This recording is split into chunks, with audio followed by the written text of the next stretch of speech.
What a beautiful way to start a return to the server after a break.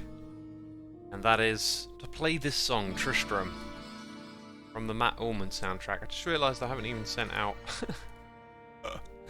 notifications. I'm so rusty. Every time you take like a short break, you come back and you forget to do all the things. Before streaming it was like, oh, I haven't got the music ready. Oh, I haven't set this thing up. That thing's not done. I forgot to do this thing over here.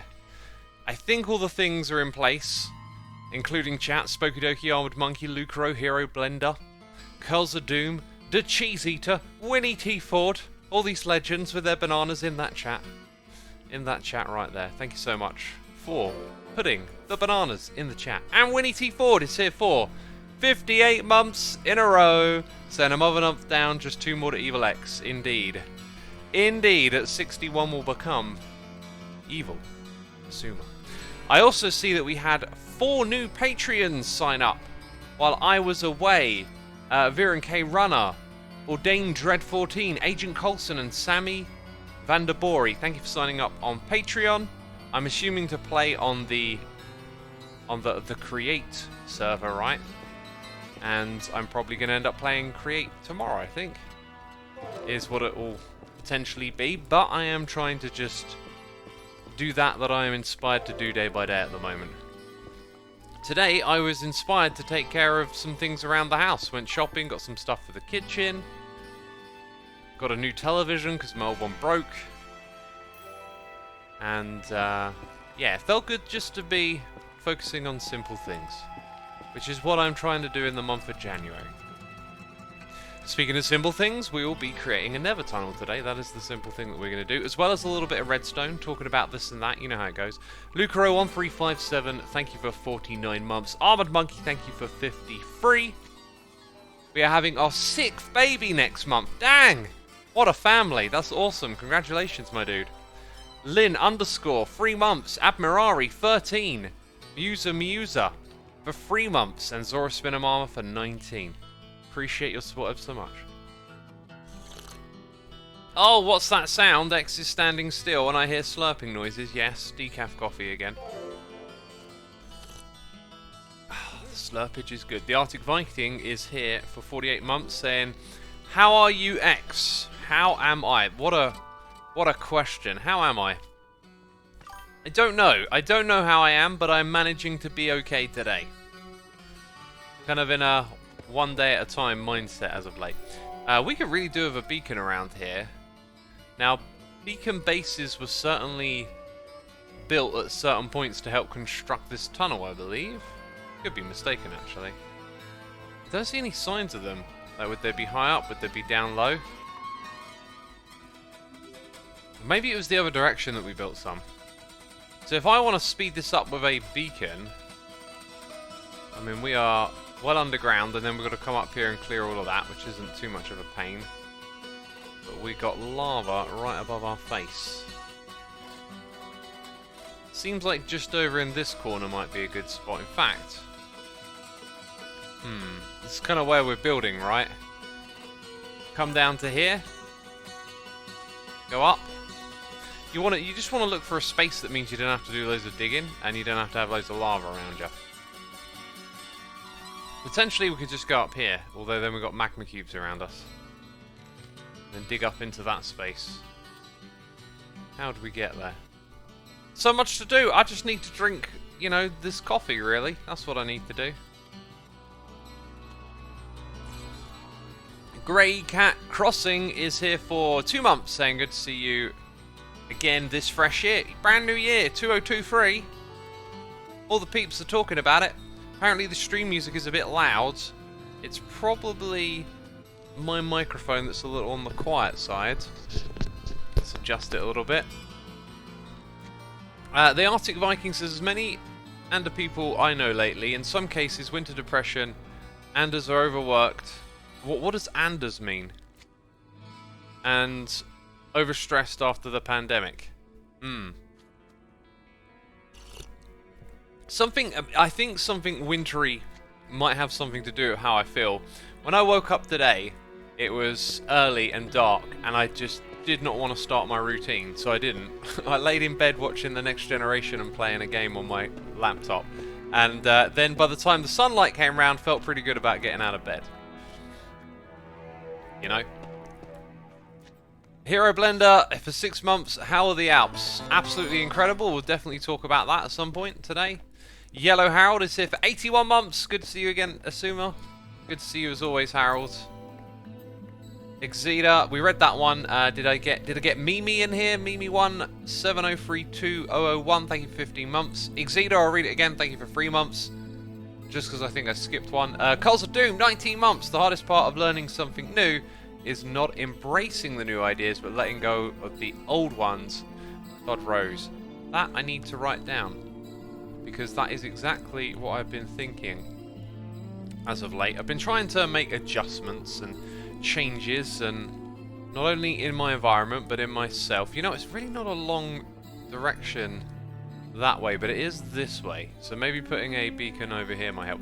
And you know what, forget the beacon, I'm just going to dig a tunnel today. Just going to dig a tunnel. Not everything is about doing things at the fastest speed possible, is it? Sometimes you're just here to listen to some Matt Ullman, hang out with the chat, and dig a hole, you know? Dig a tunnel even.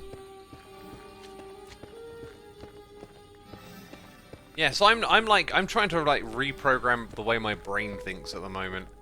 I've just noticed this unhealthy stuff has creeped in, and I've identified it, and then I feel like, oh, I've identified it, not a problem anymore. Nope. Just because you understand what it is doesn't make it go away. So I've been working on myself and just taking things easy, really.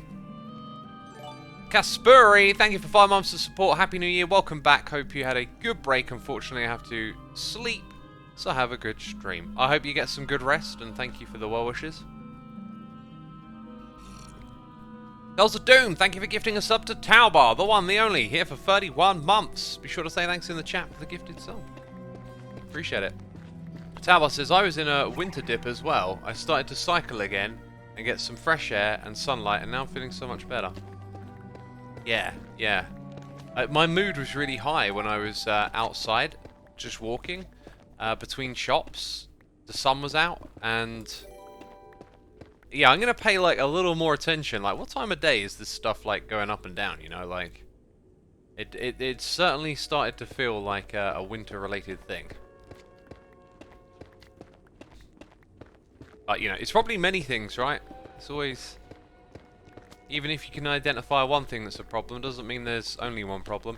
Oops, my apologies. Thank you so much for 9 months of support. Greatly appreciated. Curls of Doom is here gifting us up to Blackjack, the one, the only. 69666. I'm sure you've already said thanks in the chat. Now look at that. That is some hazardous lava directly above my noggin. How are we going to deal with that? I need to get up there and fill it in. I also need to not die. Oh. More hazardous lava wherever I go. I think just over here might be a spot. Yeah. Some blocks to fill things in, right?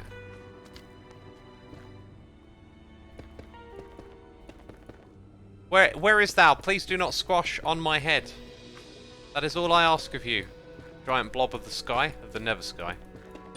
Do not squash on my head. Do not knock me into lava. Then we can be peace. We can be equals. We can be friends. Seems okay. Hey, Sniper 1974's here for 81 months. Thank you, my dude. Good to see so many of your regulars coming in. Cannonball Conroy says, do you take vitamin D? I guess some people think that helps with depression in the winter. I get plenty of vitamin D from my diet, I think. So I have lots of fruit. I think orange is good for that, right? I've got a fresh orange sitting down there. I listened to a podcast while I was away that made me rethink how I'm eating and how I deal with food, and I decided just to get a bunch of like natural yogurts in the fridge, fresh fruit, and some nuts, and just have things on the side, and like try not to count every calorie, and just kind of, you know, grab a handful of this, grab a handful of that, some different types of seeds, chuck them on top of a salad. Just put the variety of fresh things in front of me. Got some fresh vegetables as well, and just trying to up the amount of fresh stuff that I'm eating and worry less about counting all the time.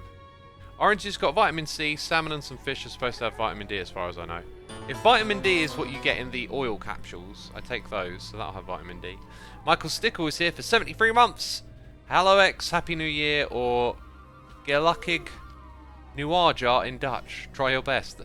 Gelukkig Nieuwjaar. I've probably absolutely butchered it. Curls is recommending to get a blood test. I've wanted to get a blood test for ages, but the first time I tried to get one was sort of in the pandemic, like a couple of years back. So it was, yeah, not a great time to do that, really. Butchered so badly. Cheers, cheers. Cheers. Many of you are putting Evil X emotes in the chat. I am now reminded that Evil X visits us here on occasion, doesn't he? What I'm thinking of doing is raising up this andesite, just having a simple andesite corridor, continue the walls, maybe make them a little different. So, also we don't want the ceiling just to be flat at this level. Let's go with this shape. Right, and then I want to be able to place blocks here, so we're sort of knocking them off like this. And that you could look at, well, not yet, but that'll be like our section. Ready for blocks to be placed in there. We'll put in some netherwoods. And then if we're going to have them at this level, probably going to go for slabs. Because you don't want stuff spawning, right? Like slabs and carpets. Maybe just carpets, actually. Yeah, we'll have a combo of like andesite slabs, carpets in the middle. And now we've got our shape, so we'll go all the way down to the end. Blood test is a great idea. My B12 was very low at one stage, and that wasn't diet related at all. Oh, was it not? You get a lot of B12 from eating meat, right? I find blood tests kind of annoying because they only test for so many things for each blood test. I find sometimes you have to get multiple before they find the actual problem. Yeah, I noticed that. There's a sort of variedness in what they do with blood tests. I had one with the NHS a while back, and it was related to something that turned out to be nothing. But what was annoying is that I wasn't allowed to like access my results and like see what else there was. I mean, maybe they literally just tested for this one thing, you know?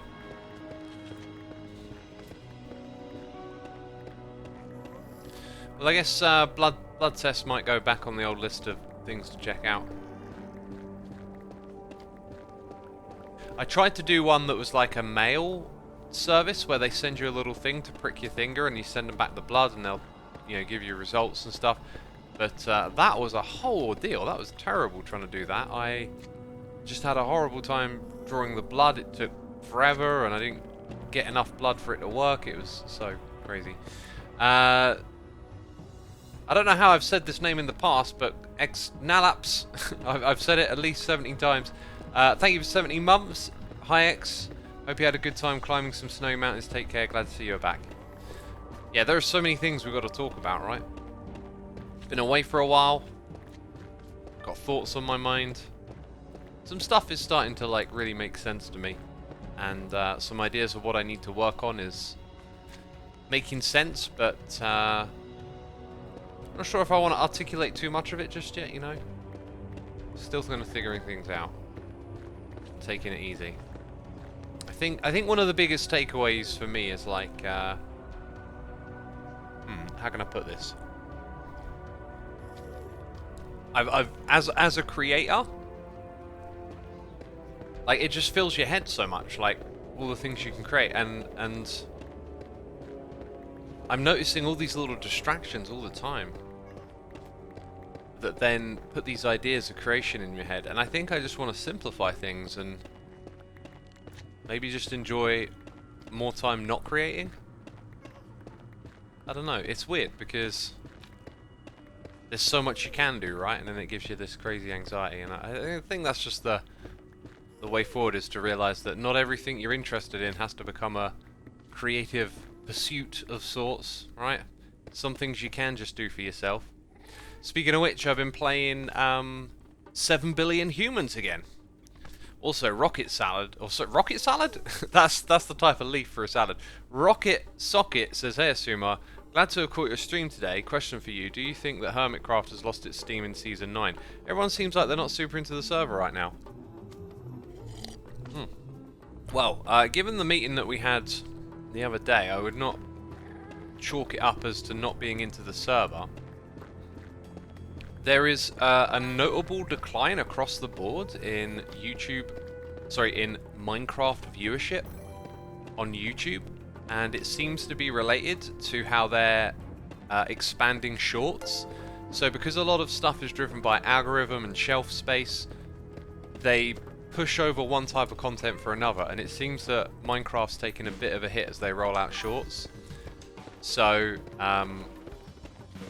you know, it's not so much that people aren't into it, it's that it looks like there's less going on YouTube because of these like lower viewer numbers and stuff, and this is just like the sort of stuff that I just want to be over by now. I just really want to be over it. I thought I would be. I thought I'd prepared myself for it.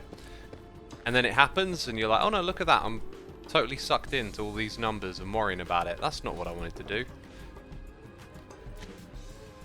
So, yeah, I imagine like what you're feeling is probably just the lower viewership, as opposed to people not enjoying it. Because this is what we do at Hermitcraft. We love the Hermitcraft server. I've been enjoying it. In fact, since I've stopped recording episodes, I think I've just enjoyed the little moments I have on here a heck of a lot. And it's taught me a lot. Like, one thing I'm not sure... Well, we'll definitely talk about it a little later. Oh yeah, oh no, I did pick some of that up. I've started to think about next season already, which... don't know when it's going to be. But I've been thinking about how the pace at which I make videos very much dictates what I do. And if I made things at a different pace, what would I be able to do? Right? And then all of a sudden all these ideas start flowing. All these things that I think are cool, that I could do, that are interesting. So I'm like, well, I could start working on some of these things now. And then whenever the next season of Hermitcraft is in action, I can take these ideas and check them out and see what they do. See how they fly. I'm going to have to go back up there and patch some more of this in, aren't I? So yeah, that like rethinking of pace was kind of inspiring and giving me all sorts of ideas. I'm not sure if these little things end up being too deep at times. Because if they were, it'd explain... Yeah, look, like we've got some over there. I think I'm just going to have to keep doing it from down below. Not really sure I am.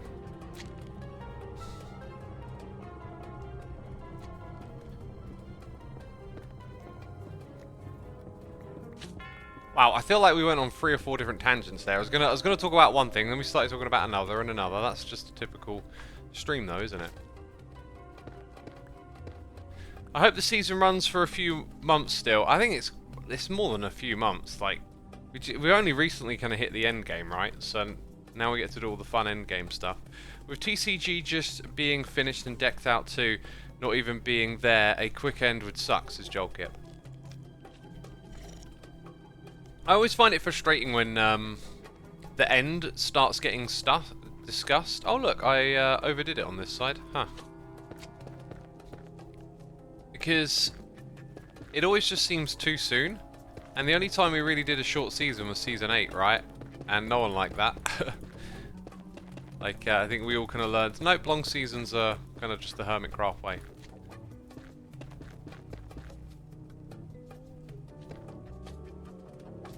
So yeah, you know, it's like the fact that I'm thinking about next season is not a sign that this one is over. It's just that, like, this season has a feel and a way that I'm playing it.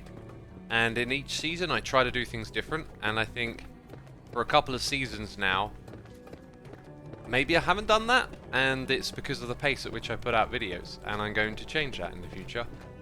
I've decided that this recent slump in mood and all of this needs to be taken rather seriously.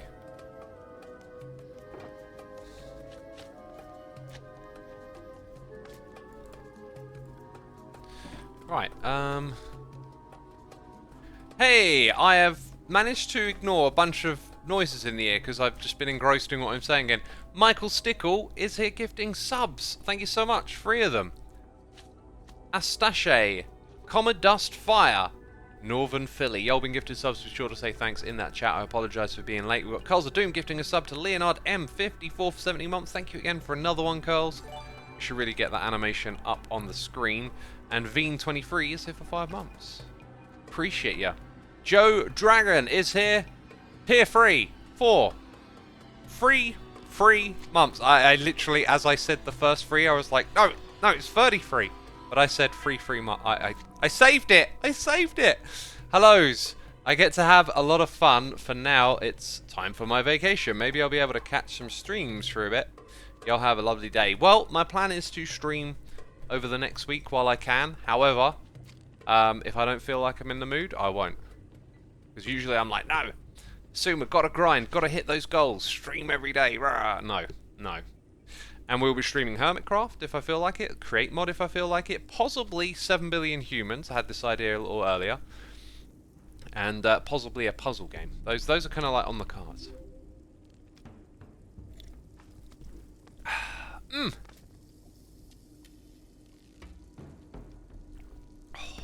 Just going to finish this hot drink off, right? When is there a new video on Create coming out, says Tycho Jobsy. Well, if I stream it tomorrow, then it will probably be a couple of days after that the video will come out. So, yeah. Not too long, I hope. So, 7 Billion Humans. Played this game last year. Loved it. But, me and my creator mindset, you see. Here it is again. Here's this old thing. Learning it over and over again. It's like, okay, played that on stream. Had fun playing it offline, but now you gotta focus on making content. So like, no more having fun playing 7 Billion Humans. Oh no, this isn't productive, I'm not learning anything. Sometimes there is just value in enjoying your time, right? Especially when you're not. If you're not enjoying your time, something needs to change. So anyway, on my ski break, I had a few evenings, a little bit of downtime between dinner and you know, getting changed and all of that after a day of skiing. We'll talk about that more, of course. And then, yeah, I like fired up the laptop. I was playing this puzzle game called Puzzledorf that was a lot of fun. It's basically a soccer ban. I always enjoy the soccer ban puzzles. And some of them were particularly challenging. I only had I got all of them done but one. That was cool. And then there's like a holiday set after the main line to do. So got close to finishing that, and then I just thought, you know, that 7 Billion Humans game. Always wanted to go back and play that again. And do better. But in my head I'm always like, it'll take too long, you're rusty. But you know, I was like, no, I'm gonna enjoy the moment. I'm gonna enjoy looking at that puzzle that a year ago maybe I would have just sussed out straight away. I'm going to enjoy engaging my brain in this activity. And I did. And then, since I've got back, I've been playing it a little bit more. And I just really enjoy figuring out whatever it is I'm doing in that game. Like, I've optimized some of the old code that I'd created. And I had compacted some code. And I'd seen things that I didn't see before. And I'm learning new things. And, it doesn't really matter if, you're an expert or you're a newbie. Being engaged in that process of just taking yourself from A to B, getting a little better at something and enjoying the process, that is a great thing. It's a great thing, peeps. And so that's what, you know, I've been doing. I've been playing this puzzle game and just kind of learning it again, refining some things. And it's been a really enjoyable process. I've sort of been wondering if this morning if I should stream it maybe. Just do a quick playthrough where I start again and just explain the things that I've learned and the techniques that I've got. I don't know if I'll do that or not. I'll have a little think. You don't have to share everything. It's the problem of being a creator is just this mindset of this is content, you know? It's weird. Maybe I should just play that game for myself and let it be. Where is the portal heading out to? Great question. Hopefully this place. Desert near Coral Reef, if we're lucky. Hi, Xisuma Alps. Great name, Morgancorn. Welcome back. Your pics from the summits look sublime. Made me want to go skiing again. You should go skiing again. We should all go skiing because it might not be here. You know, in 10, 20 years, there might be far less of it. Balagay says, I love this Sybient music. As a recent discoverer of Sybient, I would not put this music into that category. But it's certainly ambient. It certainly shares some qualities, some values, let's say. Do I keep any andesite on me? Where the andesite at, homie? Where the andesite at, homie? Right, so while I go gather some netherwoods and some andesite. And, yeah, I think I've got a few ideas. Like, I don't want to make this too plain, but I don't want to go crazy with the decoration either. I think I know what we're going to do. I got some ideas.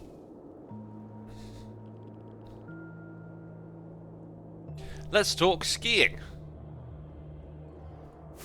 So, I am a self-taught, let's say, self-taught. That sounds weird, skiing. What would you say? I haven't been professionally trained, you know. I'm an amateur skier. I did have lessons when I was a kid. I got to go on a couple of ski holidays as a teenager, and then many, many years later, I started going on ski holidays with my dad again, who's an avid skier and absolutely loves it. And so it's really cool to go on holidays with him. And the first one that I went on was for like a couple of days, and it was like this terrible weather, it was raining, it was awful, and my dad's thinking, oh, he's gonna hate this, like, we're never going on a ski trip again. And I was loving it. I was, you know, getting cold, the skiing conditions were terrible, and yet I absolutely loved it. Jesus V, thank you for the prime. Appreciate ya. Appreciate you a lot. Since then, I've had plenty of, like, really good trips. A few, like, but actually, most of the time we've had pretty good weather. It's usually just the snow sometimes ends up being a little ropey, which is unfortunate. The snow that we had this time was definitely not ideal. It was basically, as they said, last year's snow. They hadn't had a lot. It didn't come down far enough into the Alps, so we were skiing on a lot of the same routes over and over again because about a third of the ski resort was open. And even when we were there, bits of it were closing because they were just struggling with the snow. You know, they got a few snow cannons. They have to manage the snow and play it about and stuff. But there was a glacier there, so when you go as high as the glacier, there's lots of good skiing up there. But it gets a little repetitive going down like the same 4 slopes over and over again. So, you know, maybe not the greatest, but just totally appreciating the opportunity and having a great time. I was in a really strange mood when I got there, and an even worse mood before I went. I had it in my mind, like, this skiing trip was just something I was gonna do, you know? Like you can be at one point in your life feeling a particular way and plan to do something for the future. And for me, that was like skiing. You know, I've got ski boots now. I know I like it. But I wasn't thinking like, oh my god, ski holiday's coming or something, right? Like, my mind was just not there. And so, like, the first day, I definitely enjoyed the skiing, but my mood was, like, really poor. And it took a couple of days just for it to come around. But I had some amazing moments on the slopes, you know. When you're out there in the mountains, the nature of beauty just, it speaks to you without you knowing it. It's so incredible. And so, yeah, first couple of days were a bit weird, and then I kind of like really got into it, and I'm like, wait, I love this. This is so great. Like, when you're hurtling down a mountain on your skis, right, your mind is like this. This is what your mind is like. No, not mine. Your mind, I tell you. All you're just thinking about is like left foot, right foot, left foot, right foot, lean forward, you know, technique.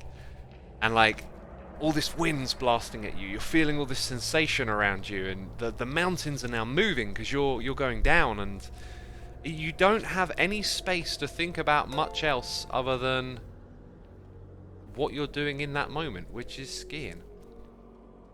That's all you're thinking about. There's always a bit like this, isn't there, where it doesn't quite add up. What if we did 4s? Let's experiment a little bit. And, you know, once it kind of like, I woke up to it, I was like, oh, this is great. I just totally embraced it, and then just had a great rest of the trip. Loads of good food. I ate every day. I managed to lose weight despite eating tons of food. So, no complaints there. That was good fun.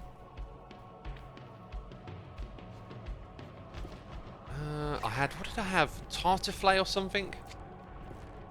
Like, last year it was Austria, so I had schnitzel, which was awesome. And then you get a 4 at the end. I think we'll just keep what we got and never mention it again.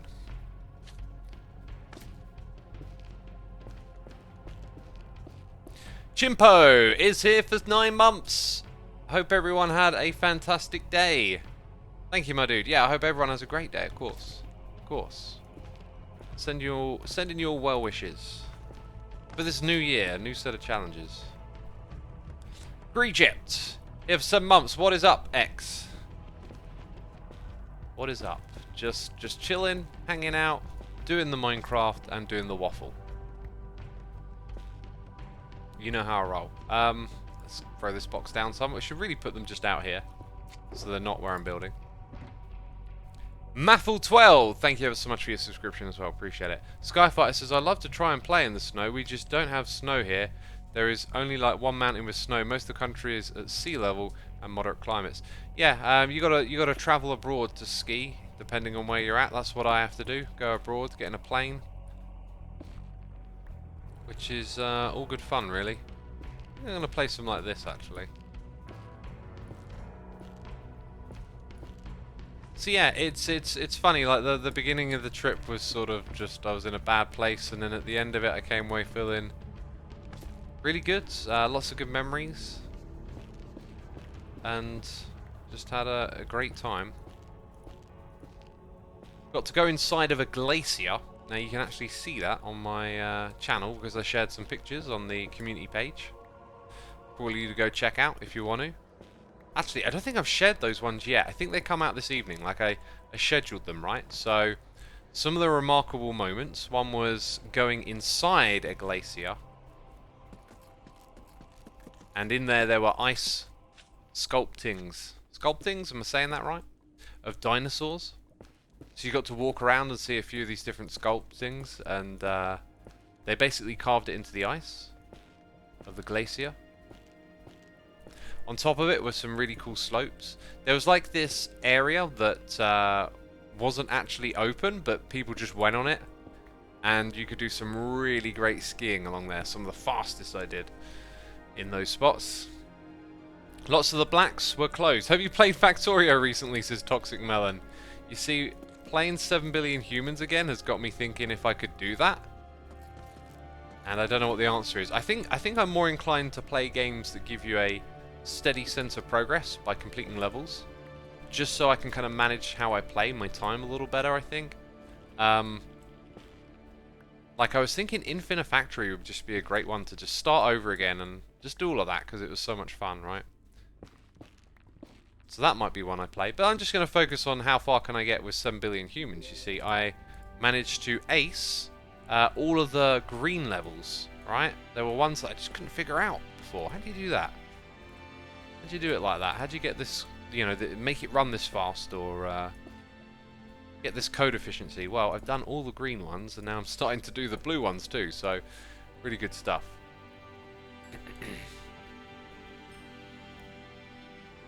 So yeah, I'm just trying to think of like the remarkable moments. I like to walk after I've eaten, and I like to walk at night, and I convinced my dad to join me on some strolls, and we saw lots of cool stuff. I learned how to take pictures on my phone at night. I didn't realize you had like controls for shutter speed and stuff, so I got some cool pictures of like the mountains in the nightlight. They certainly like weren't very. I decided not to share them because the quality was pretty poor, actually, being somewhat of an amateur photo taker, I guess. But yeah, there were blacks and reds that were closed. I do have a funny story from one day, so let's talk about spills, right? The more you ski, you want to get through a trip without falling over, right? And I'll give myself this one, okay? I got through this trip without falling over in, let's say, normal circumstances, okay? So, the first and second falls that I had were on a drag lift. Just when you're going up a hill on a drag lift, all of a sudden, you look down, your skis caught something, and then you're over. Fair enough, I can live with that. Had a really silly one where I was getting off the ski lift, like literally walking, barely even moving, and misjudged a gap behind someone, clipped their skis, and somehow it sent me over. So like, alright, silly, but like it wasn't on the slopes. And then there was someone who, next to me in a queue, started to lose their balance, which sent me to try and move out of their way, and then someone else tried to move out of their way, and we bumped in, and I went down, and it was really annoying. Hey, another GT is here for 67 months. Thank you so much for your support, my dude. Appreciate it. Hope you are enjoying the stream. Enjoying the waffle, let's say. Enjoy this waffle. It is for you. And yeah, so I went down. Then the other time in which I hit the ground and fell over on a slope, okay, when actually trying to ski down it, not someone else's fault, purely my own fault. I fell over like 3 or 4 times, right? And we had hit some icy patches. So if you go skiing and you don't have like fresh snow laid out, you'll hit the freshly bashed piece. Look at how difficult it is to talk and do something else at the same time. Or maybe the problem is that what I'm looking for is already out the ender chest. Yeah, it is. So you go on this freshly bashed piece, and depending on the condition of the snow, it can be quite good. Sometimes it gets a bit icy. It was on the icier side, but I actually really like skiing on the freshly bashed piece because it's quite predictable. So you can whiz on down and do your thing and kind of understand the conditions and be okay. So we did a bunch of that, but then later on in the day, the slope's going to get worn down and they get icy. Now, whoa, where did you come from, buddy? Where'd this guy come from, eh? Now, when I say icy, what I'm talking about is like you slide over it on your skis. You can't get any grip. I was skiing on some like old knackered skis anyway. You can't get grip. And so like you're trying to parallel turn. You're trying to face your body down the slope and then swing your hips sort of from side to side to make your skis go across the slope. So, you know, when you turn, the point at which you're facing straight down is when you're just going to go and hurtle down. You don't want to do that. So you do your turns, so you come across and you're like, you know, the downward direction is that way, but you go across, then you go across, then you go across, then you go across like this. And when you're going across on ice, it's very difficult to get your weight right. A little bit too far forward, you start going whoosh like that down towards the bottom. A little too much on the back, and what's going on here? You're going down backwards. So I started to skid on this stuff, like, because we went down a red slope that had previously been closed. It was the end of the day.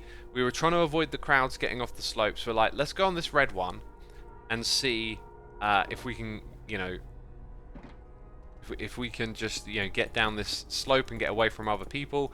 Well, there was a reason it was closed. I don't know why they opened it again, but it was a horrible, horrible slope, very icy, and yeah, I like the foot. It was crowded as well. There was this woman in front of me, and she was like sort of skiing the same way as I was going, and I stopped behind her, and I thought that bit looks really icy. Anyway, she turned into it and went straight over. And then someone to the like right of me fell over. There were people falling over everywhere. And then on my way down, I also fell over a couple of times as well. And at one point, it was like I was sort of facing off the edge of the slope. And I had to be careful. Because it can be very difficult to get back. And I had to like swing my legs over and turn the skis and sort of readjust them into the snow to get back on. But anyway, like that was like the one time that I fell over, and it was like 3 or 4 times, and I'm totally fine with it because it was a terrible slope that we had ended up on. So no complaints from me, alright? Had a great time. It was all good fun. I think I'll do it like that, so you sort of step up into here. Then the carpets will come all the way out to this point, I guess. I didn't bring any materials for carpets, did I now? Then down the end here we'll have this whole thing. Again, carpets will go in these gaps. Then we've got to figure out the walls here.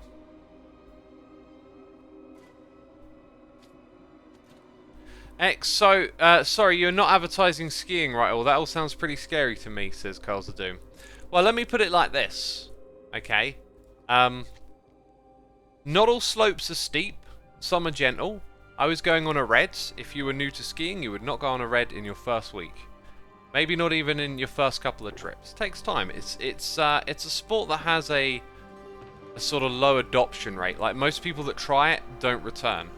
The reason being is that you probably, if you want to get into skiing, you probably want to do lessons on a dry slope or an indoor thing a fair bit before you actually go to your trip. Because there's quite a lot to learn, and getting started is kind of difficult. But once you do, then you can start to have fun with it and enjoy it, right?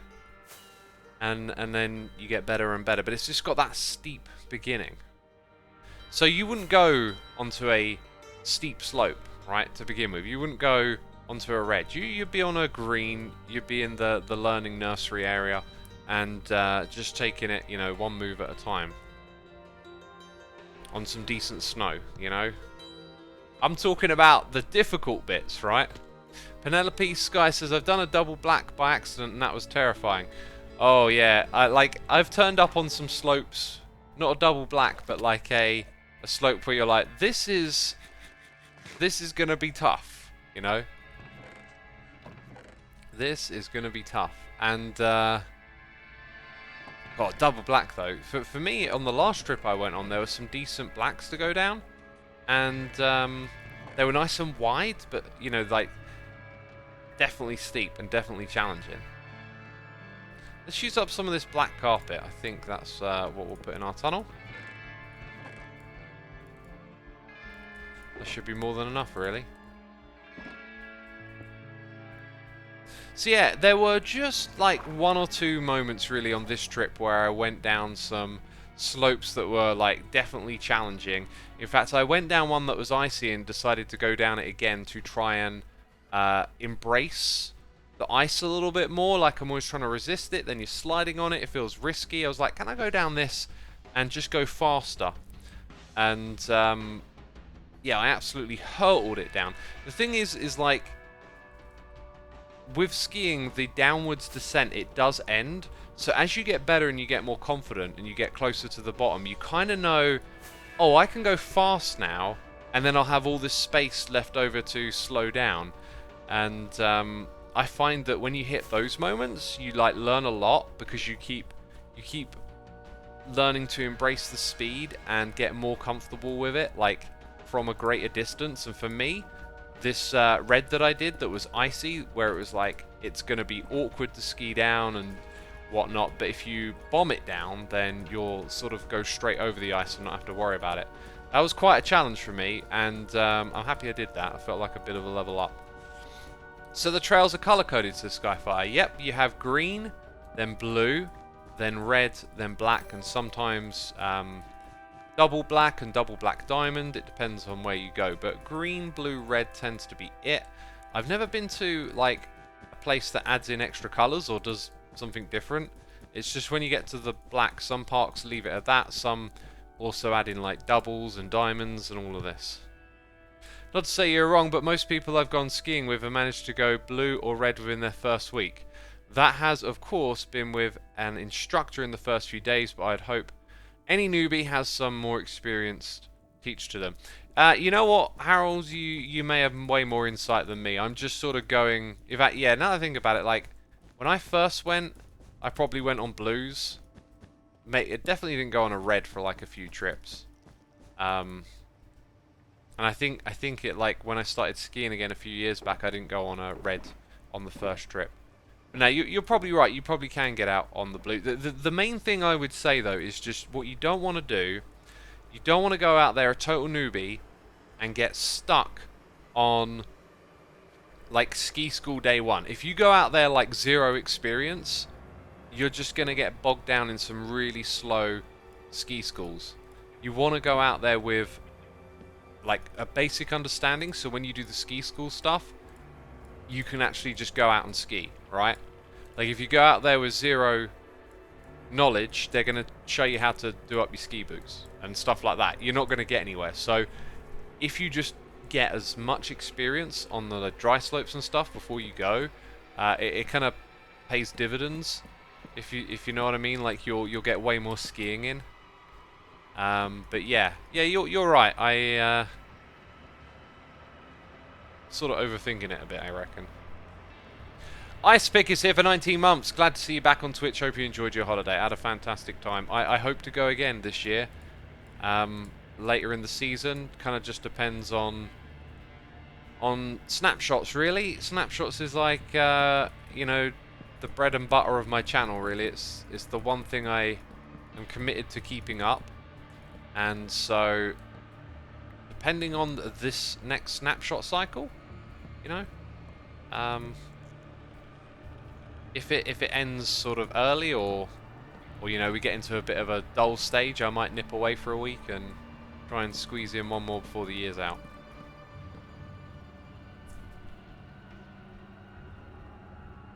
Unfortunately, the one time I went skiing, the rented equipment broke and I missed a lot of my time getting it replaced, as another JT. Yeah, that really sucks. Yeah, ski hire and sorting that stuff out can take up a lot of time too. You know, my dad has ski equipment because he's done it for so long, and now I have some ski equipment, and it just means we don't do ski hire. We just, you know, got everything we need. Get up early, get on the lift first thing. That's another thing. I'm very much like that with going places and activities. I don't like to lounge around unless you sort of state it. If you're like, hey, going here to relax, like this will be what we do, right? Then I'm okay with it. But if you're in a new place, I kind of just want to go and see stuff. So yeah, we would like hit the slopes, get on the ski lift. Oh dang it, wrong thing. As soon as it opens, and then you know we'd be on the last ski lift out. Which one time we were literally like getting off the ski lift and they were shutting it, and another time we were late, so we had to ski all the way down to the bottom, which was awful. Awful conditions coming down. Choppy snow everywhere, loads of drunk people laying down in the middle of the ski routes. Like between all the choppy snow was ice, and some of it was slushy. Oh, it's just terrible conditions. Best to pay for a lesson to refresh than going out rusty and hurt yourself, says Borafdorf. Yeah, probably good to do it that way around too. So if you're like a beginner, you definitely want to have a few lessons before you get out there, because you really want to make the most of like being in the place. Skiing is expensive, and you don't want to get out there and just sort of... Oh, what's going to go nice with this? Probably these ones. You don't want to get out there and just sort of be stuck standing around in a ski school all day, right? I think what we'll do here is we'll go down by one and hide them, actually. Canada is indeed brilliant for skiing. Haven't gone to Whistler Blackcomb, but I've been to Sunshine, Lake Louise, and Kicking Horse. Loved Kicking Horse, says TY Joken. Yeah, my dad talks about going to Canada again, but it's like more of a 2-week thing, and for me, like, it does get a bit tiresome after 6 days of skiing. So, like, love to go to Canada and do some other things there too. I read that the snow conditions were back and the artificial snow machines weren't running because of the price of electricity, says NFS Crypt. Yep, and water scarcity too is affecting it. The ski industry is going to change, and there's going to be less of it about as time goes by. That seems certain. Won't all happen at once, but it certainly made me feel like I need to like enjoy this while it's still a thing, you know.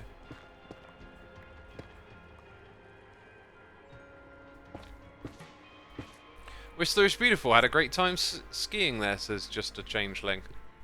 Glad you did. Yeah, maybe I'll get out there one day myself, if I'm lucky. Carl says, when I was in the UK in August, I had 20k steps every day. I could not sit Still, except on the really hot days. Yeah, I'd love to rack up the steps like that. I pretty much got 20k every day over there in the ski trip, even though, like, you know, you get steps counted for doing skiing. Don't know quite how that works. But for me, like, when I came back and I was at the computer for one evening for like 2 or 3 hours, and it was just like, oh, I hate this. I think, like, I would love to have more physical activity. I almost brought a little mini treadmill thing to go under my desk. And then I had, in fact, I say almost brought, I did buy it, and then they had trouble delivering it, and then it dragged on for ages and ages, and I just cancelled it and got a refund. And now I'm kind of thinking, like, oh, this trip made me just, like, how good do you feel when you're constantly moving? And you're about the place, and you're doing stuff. It feels great. And the sedentary lifestyle of being a content creator is not good for my brain, I don't think. Yeah, it made me reconsider getting that again. If you're going to ski in Canada, X, go out west. Yeah, I'll, you know, obviously you do research before you... Oh, look at that. Before you go somewhere. Figure out what's the best spot to go to.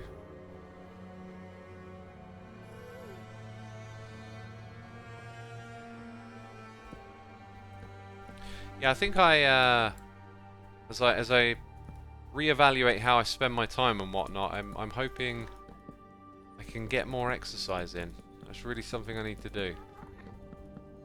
I had my first day, I think, in years and years and years with, you know what, I was going to put this stuff again just across there, but I kind of like that. I actually kind of like the basalt. I think it looks great. Maybe we could even leave, like, these little bits in anyway, just so it's, like, randomized a bit. Let's see what that looks like when we're done putting all these in. Lost my train of thought again, right? This music feels so ominous from being in the Nether. It fits. Yeah, it does. It does fit the Nether, doesn't it?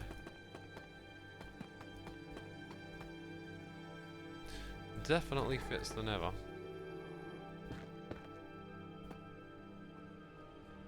Quite a nice simple tunnel, really. I think the carpet is lacking a bit of texture. Becca11, 29 months, no clever question or pun this month, just a hello. Well, hello to you, Becca. Thank you. Well, maybe not thank you. I like those puns and silly jokes. Oh, where are they? Where are they? Oh, we did all of that. Okay, that's... Well, we did all of that. We did all of that.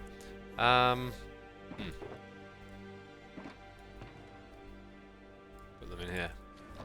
Where they would probably belong.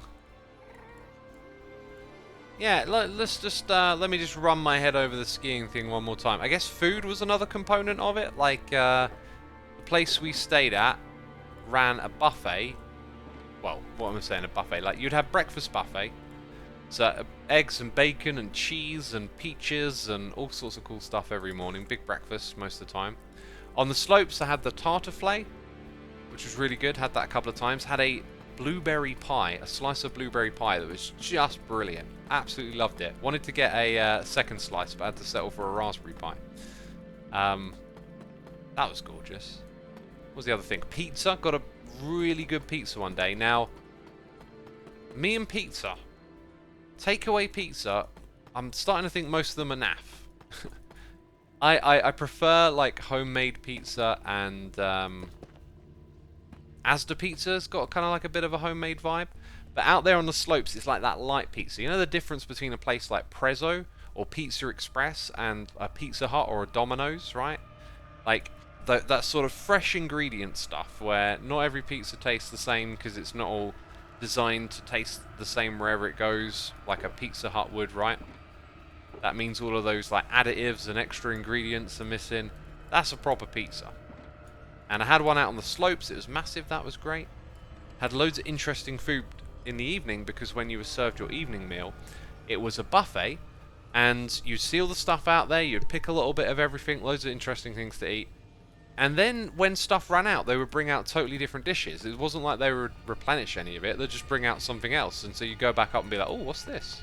You know, try a bit of that. Trooper says Pizza Hut and Domino's isn't pizza. Apologies for infesting your countries with junk. I'm starting to really feel that way now. I'm starting to feel like, yeah, it's not, is it? It's just not. We could have done something with sandstone here to kind of emphasize where it goes to. If I'd have done that, then we could have put... If I'd have thought that, you know, we could have put something mesa block-like on the other side. So I guess we would end up doing the same thing over here, right?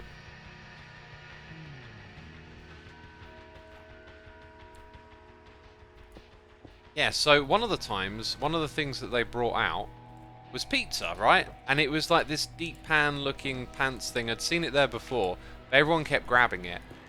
And I'd already eaten a lot, and I thought, you know what, like, I'm here, let's have a look.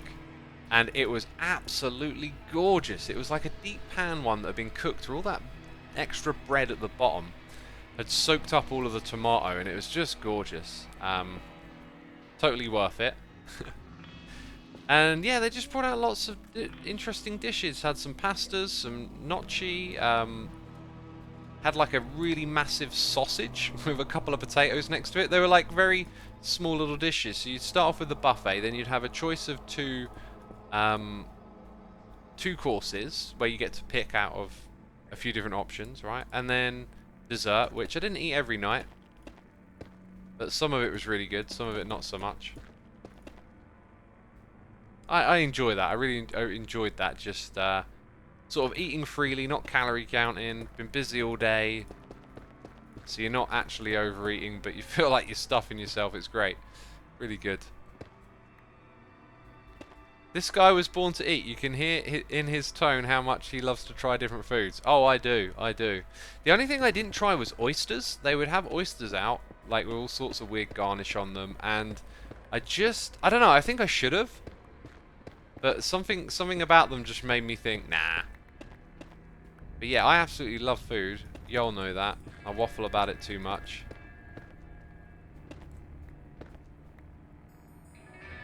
Yeah, I always enjoy my food. So like to go somewhere and just constantly be in a different food environment, right? Like that's what you're in. That was just so awesome. There's another thing I love about the trip is like, food's going to be totally different for a while, you know? It doesn't matter if when you're the cook at home, you know, your meals tend to kind of have like a similar vibe to them. You go abroad, they just cook stuff different. I wouldn't even say what we had was the tastiest stuff ever. It was just really great to be eating some different dishes and a different type of cooking.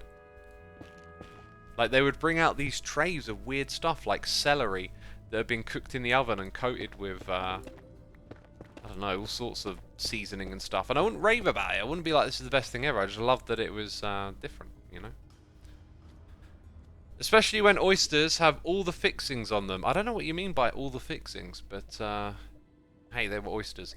Black Steel, thank you ever so much for 19 months of support. You know, we're talking a little bit about like eating and exercise, and I'm going to treat myself this evening. I've got some things to go through in the next couple of weeks, and I'm kind of hoping when it's all done with that I'm gonna feel better. I have this like underlying anxiety a bit, and as much as I want to be able to address it with all the things I've taught myself, it's a bit of a struggle.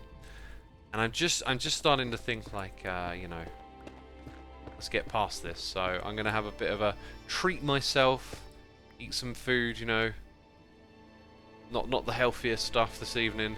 But then, when I'm done with all of that, if I feel better, I'm like kind of good to go on a healthy eating kick, I think. Love the music, but now I want to play Torchlight again, says Horstinator. Yeah, I haven't actually played the game myself. I'm just here for the soundtrack, you know. Right, I've stood up at my desk, but I did not use the emote, right? I think it's time to also hydrate. We're going to move on from the ski and the food chat. We've got something else to do this stream. Something else to do.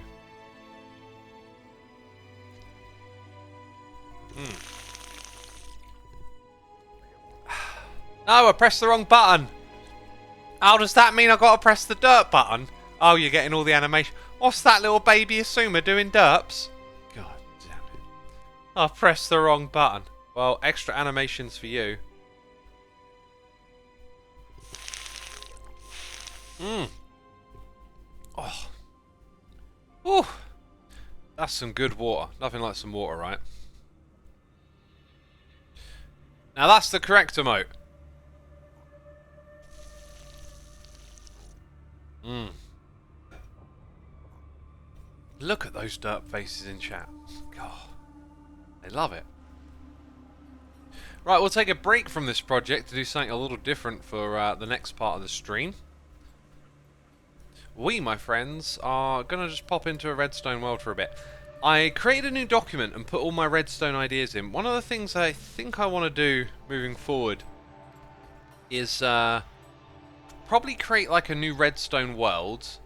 Maybe a bit more of a plot world where we properly like lay things out and label them. Because I really do love redstone challenges, and so often I do them with this kind of like, this is for a video sort of mindset. And so I'm like trying to power through and find the end solution. And sometimes it's just nice to explore ideas. And so I've started putting some of the things that I want to do in, as I said, in the next season of Hermitcraft. That doesn't mean it's round the corner, okay? I need to start speculating. One day it will be season 10. And I want to have a new mindset of like not constantly making videos, but more exploring the ideas that I want to explore in this game. And so I've been thinking about this idea of like an ultimate redstone base and what would it look like, because just about every season I have this idea of like animating the base of redstone, and then like it never actually comes to be. So I thought, well, if I get ahead of this now, I can start to think about conditions that would be needed for that, like all the little components. And I think one of the things that we'll need for the base is to build it with like corridors and stuff to go to different areas, and I want to be able to track the player through the base. And I was thinking of Etho's recent video, and I went back and checked out the contraption. Is it me, or is it like, am I getting ignored? Maybe it's down at this level. It was doing something a minute ago. There you go. So this is from Etho's video. It's sort of like what way is the player moving type of thing. So if we have a platform up here and we approach it from a direction, it should be able to tell us what way we are traversing through the terrain, is the idea. Even placing blocks, I think, sets it off. So, you know, you have your little walkway up at this level, right? Let's let it reset. So if I go like that, yeah, it moves it over there. And then when you're on that side, it moves it that way.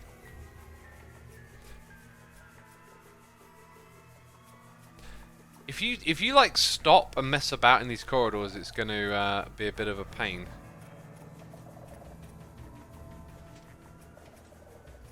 So anyway, you reach like a certain point, and when you do that, that's when you're now sort of in the activation space of the other one. How far away are we over here? There's like more glass on one side than the other, I think. It's a bit of a problem. Ritata Moon, thank you so much for 9 months. That is a Twitch baby, the emote that we just played a minute ago by mistake. Well, you get it again. You get it again. Welcome back. Yes, I am back. Thank you ever so much.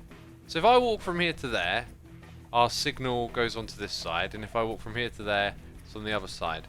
So it's about consistently walking around. If I do this and stay on one side, it's going to keep putting it on there, which is the way I'm facing. So if I turn and face the other way, we still activate this, which is like a bit of an edge case I'm not sure you can really solve for, but that's fine. So then what we kind of want,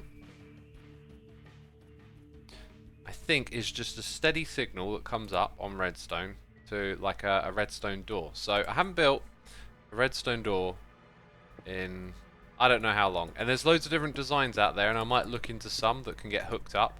For now, let's just do something redonkulously simple. There is a problem with this, can you see it?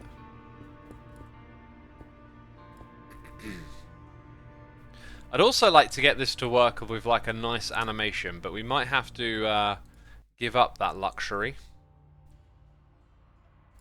Let's grab a quartz slab.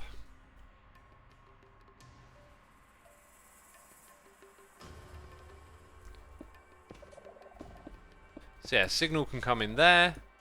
Comes out this side. Heads up here.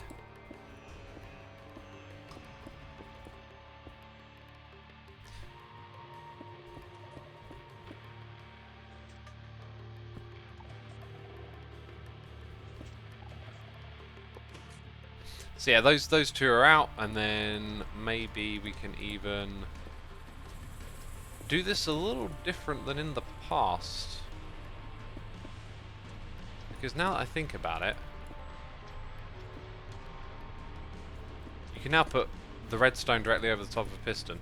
So we lose the air quotes signal there, but there's a number of different ways you can do this, right? And I'm not thinking about how it looks in terms of, is it flush? Can you see the redstone? This is just our little concept, right? For us to be like, hey, we could make a thing here. I think actually having some solid blocks somewhere around this might be useful, just visually, for us to understand what we're actually building.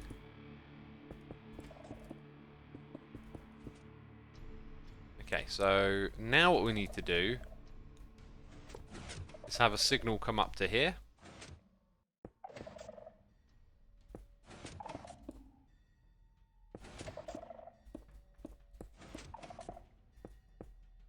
Wish there was a way to just place a slab at the block height. Not that these even need to be slabs. It just kind of occurred to me, it doesn't even need to be a slab, right?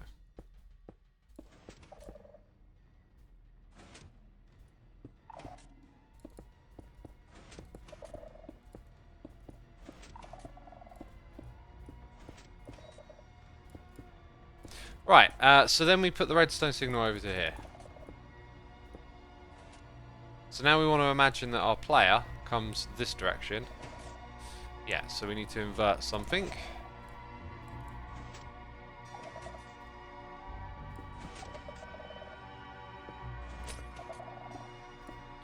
Not quite aiming right. Locked, unlocked. But now you're over here, right? So do you put it on a timer, or do you have like the next thing? I guess what you could do is have like, right, so these markers here, they're not actually above where the skulks are. Let's put them above the skulks. So we've got this sort of radii from the door. So it'd be like 1, 2, it'd be about here. If we go down and place a skulk at this level again, directly under this, and then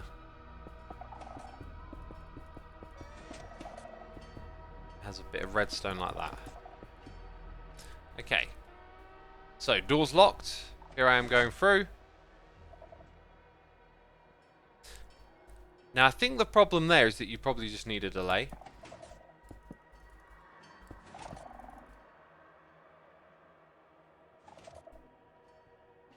Oh. Let's try that again. Yeah. That honestly, that might just be better done as a delay. Now, there's multiple ways you can think about this. Like here we're doing like direction detecting. Player's over here and it's walking in this direction, right? So if the player is here walking that direction, well, our door doesn't get activated, but we could activate one on the opposite side. Now what's this one's doing, this one right here, that little sensor, is more of just like, oh, the player's here, let's send a signal over there. It might work better to do things that way. Like if you detected when the player was really close to the door and you send up an instant signal, it could perhaps have the same illusion. But then when you walk the other way, yeah, look at that. I also would need this thing to do the same thing the other side is doing, to detect that I'm leaving. And then based on the nature of the room here, that could be a little tricky. Starheart says this is so interesting. I'm glad you find so. Taubos says just a pulse extender. Oh, well, it is, but it's also a delay, right? Delaying the signal.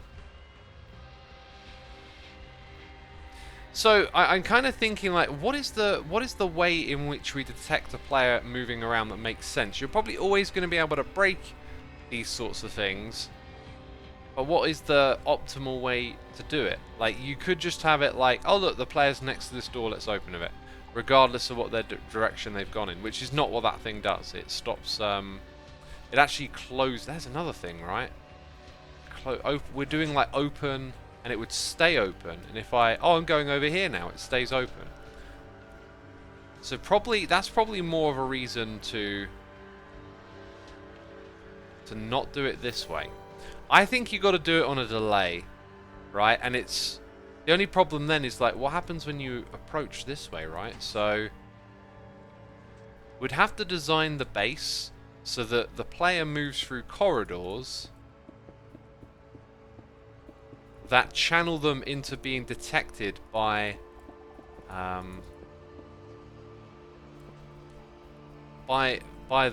sculk sensor. So let's just stack that 2 blocks. That seems to be good enough. So we would want this thing to open when we're over here. So let's say we actually just do this on a delay, a timer even. So you need to detect the event. So we'll start with that. This doesn't need to be a redstone block anymore, really, but it's still a redstone block. So let's just pretend, there's one on either side. We get a pulse. You know what? There's a problem with this. You get lots of pulses. Maybe that's not the way to do it. So let me just think. Zakel16, thank you so much for 15 months. Hope your little getaway up the Alps was relaxing and motivating. Thank you, my dude. It definitely was. It was that. It was both of those things. Pistons also make sound. Like, do I want to make this silent? Because it might make more sense to do this with regular redstone. So that would probably involve some sort of repeater setup.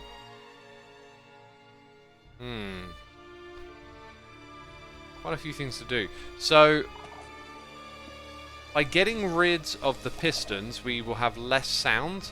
Remember that we can waterlog the sculk sensor to make it quiet. Is another important thing to remember. But then what are we doing at this level? We want to have a signal that goes off in either direction and the ability to lock it. This actually might be whoopsie-doopsie, kind of simple.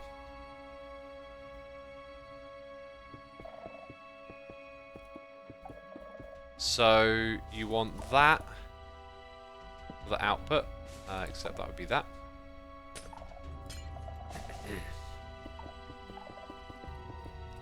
This looks to me like it could be compacted, but you might actually want the distance between the sculk sensors. That might be important.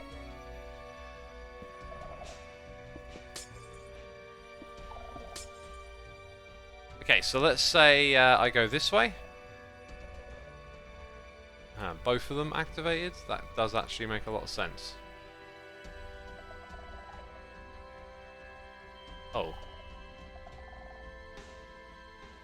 Oh, you only get a low signal, don't you? So you want that. And then you probably want that, I think.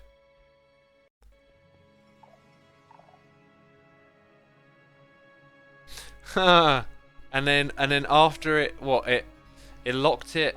Yeah, okay. Okay, I see what happened there. It locked it when it was powered.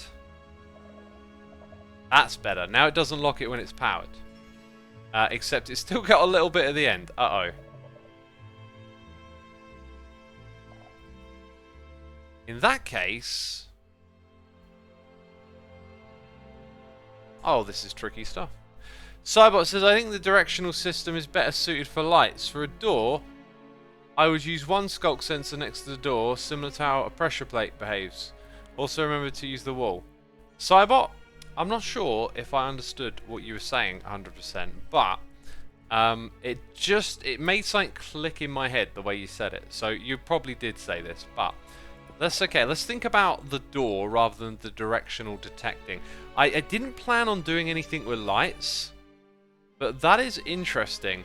Maybe in these corridors we could hook up the door to a light system. Right, if I just try and keep it simple for myself. So let's forget this little experiment. Would have been nice to actually mess about with that a little bit more, I must say. Like, could we figure out how to do the locking repeater stuff? But apparently we're moving on. So if you're like near the door, we want it to unlock. So we're probably just going to do that on a timer, right? So on that principle, we kind of want a pulse extender. And a classic pulse extender is this. One of my favourites, actually.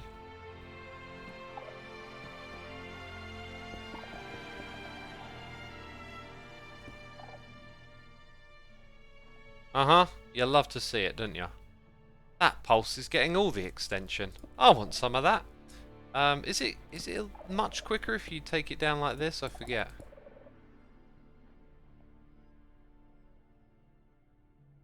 Yeah, that's more what we're looking for. Right? So then heading back up here.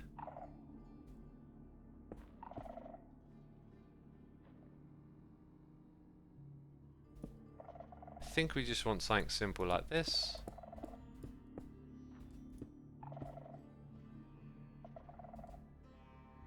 And that's annoyingly just off a little bit, isn't it? Kind of just want to shim-sham that. Have a quick fix. We'll make it ugly for now and worry about making it look good at another point in time.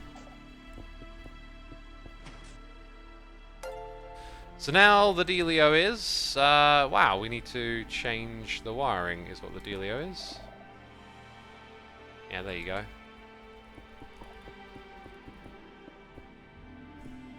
Hey, we got Doodle Yuck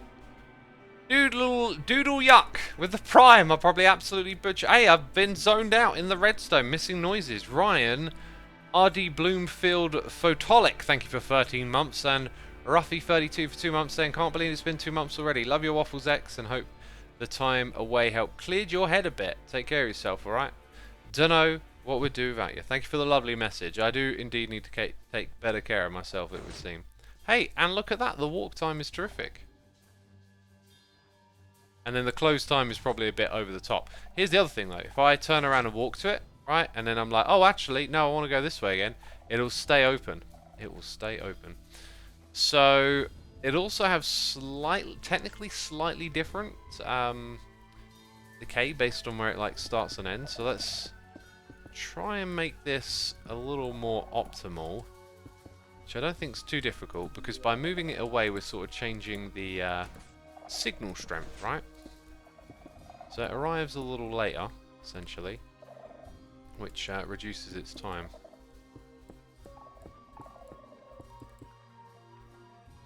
Yeah, so our door will well and truly be open now, and then it shuts.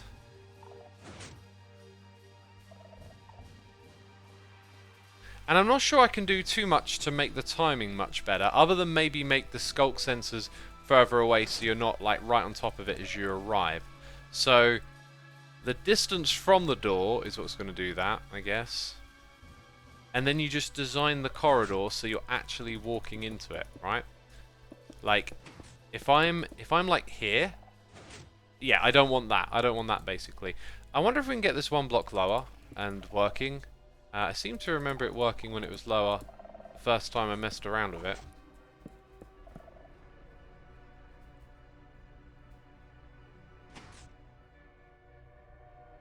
Yeah, it really wants to be just one block higher. So we're going to have to put it like here.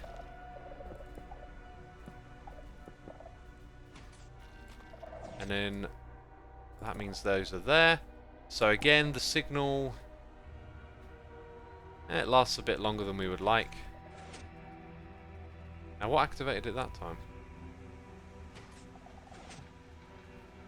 The sound of the piston! is actually what's activating it right now. Can you believe that? There is a solution to this. I was like, there's got to be a solution to this. I don't want that happening. Oh yeah, there is. There's that.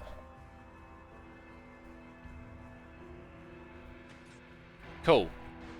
Right, so now...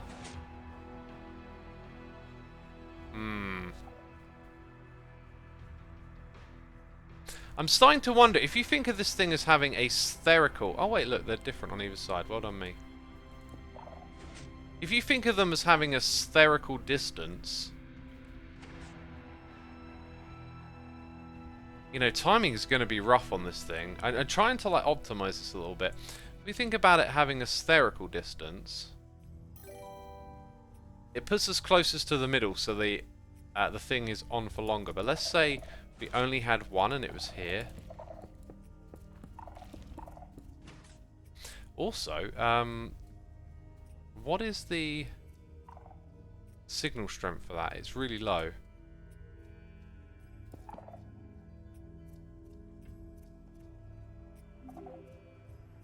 Okay, I just realised that I'm an idiot.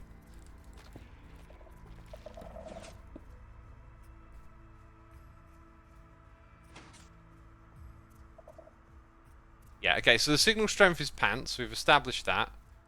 Let's go ahead and then put this thing up a little bit higher.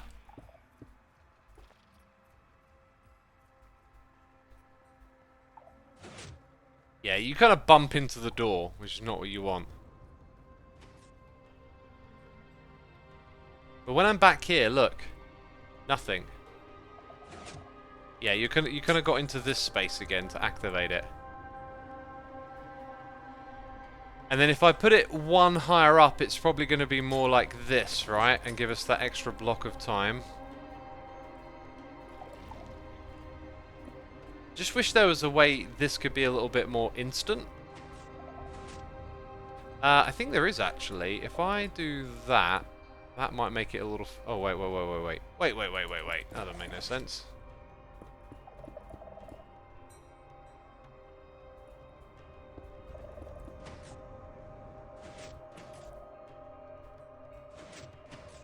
Oh, what's going on now? Not enough wall, eh?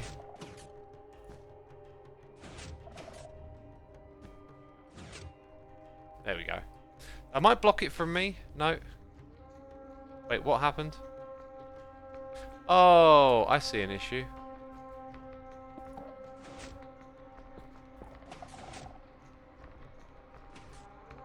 Let's try again.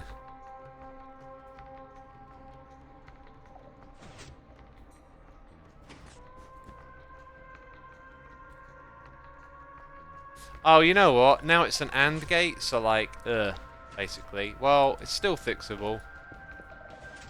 Right. Now you got to do that. That messes with the clock. Huh.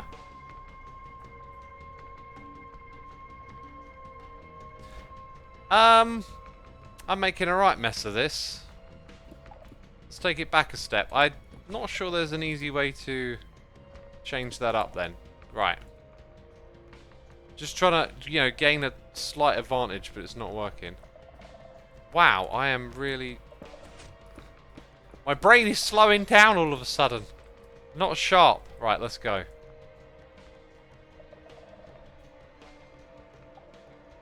Oh my god! It destroyed the block that powers it. Right, we'll try again. Waiting for you to stop. Thank you. Just in time at normal speed. If I have like a beacon in the base, though, that's gonna suck. Then it closes itself. If I'm hanging around at these edges, like, oh wait, I'm sneaking. So like, yeah, just there in the middle, you can activate it. And if you butt heads with that, so now we're looking at one skulk sensor to activate, and then you have to have a corridor like this. See, I kind of like the idea of it not being such a big distance. Now, if I reduce the distance by lowering this, which I can do quite easily, It just means that the door is a little slower to open. So it feels to me like the challenge here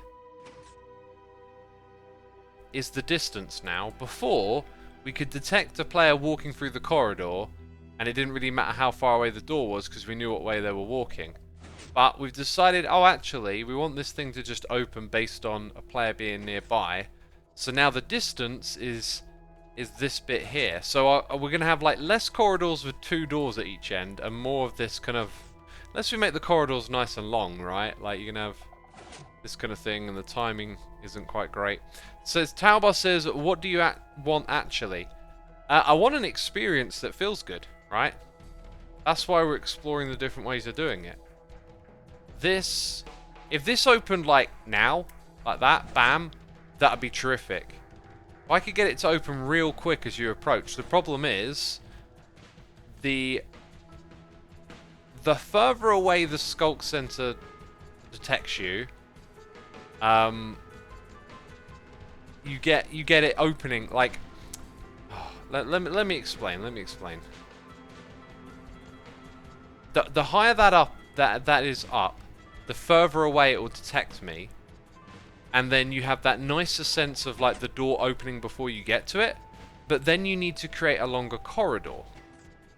So if you want this to be a door in front of the player into a room, you're not going to get that, right? Let's take it to chat. Let's see what your ideas are.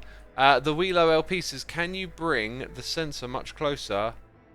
Oh, big wall box to control the detection range instead. Excellent, excellent. Great thinking. I mean, this means I could probably put it like really close, and that would gain some other advantages too. Like if you're moving in the area, keep the door open, right? All right, let's hit a little bit of a reset on this then. So again, actually no, there's one disadvantage to what you're saying, and I'll tell you what it is. It's that the skulk sensor's like kind of slow, but if we think about it like, yeah, we're actually going to put it right under the ground. This might help us a lot. So then it's also close to the door, which is kind of concerning. I don't know. What can that detect? Directly under, right? Will it get me here? That was, see, that's pretty quick, right? But what we'll do now... Does it get it through a block like that? Or does the comparator do that? I think the comparator might, you know. Because it does interact with comparators, and comparators have the through the block momentum, right? So like... Okay, so that's good. Maybe it's a little too close. We kind of, what we're aiming for is it to be as close as possible. So let's go ahead and move that back to there. If this were waterlogged, would it pop off? I think it would pop it off, if I'm not mistaken. Oh, well that sucks. So, yep, you need it to be like that.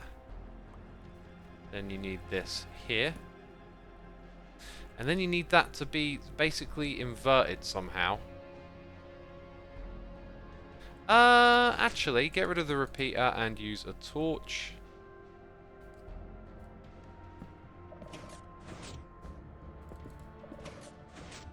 Okay, I think we're struggling with a bit of a... Yeah, look at that. Now that... Okay.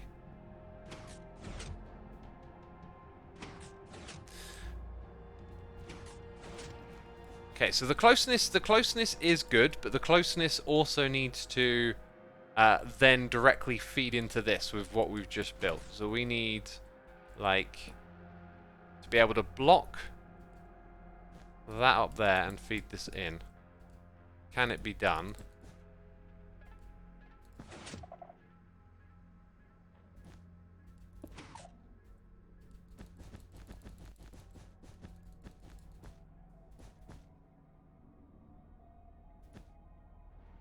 And,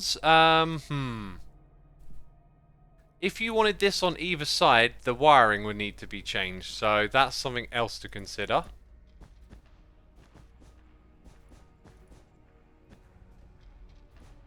Let's go ahead and dump this bucket on top. So Yeah, we don't want it getting the piston sounds. See, that looks quite doable now, but we do want to detect the player arriving, but not from too far away. So the more we do this, the more we occlude where it detects us from. That felt pretty satisfying. Still not fast enough is the main thing. Like I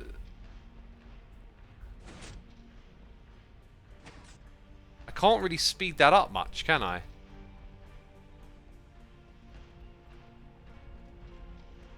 Because you're always going to need to invert it, so if you try and take out the torch, it doesn't make any sense.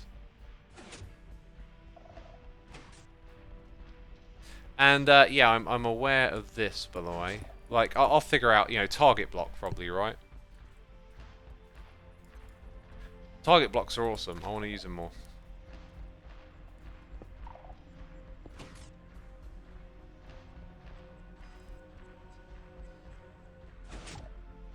So I feel like we decreased it a little bit, but like if you're hanging out here, let's move around, right? So let's go ahead and do that. And then you're literally talking about it being that one spot. Okay, so that's good. But now your corridor has to extend to here. So again, I'm highlighting the problem.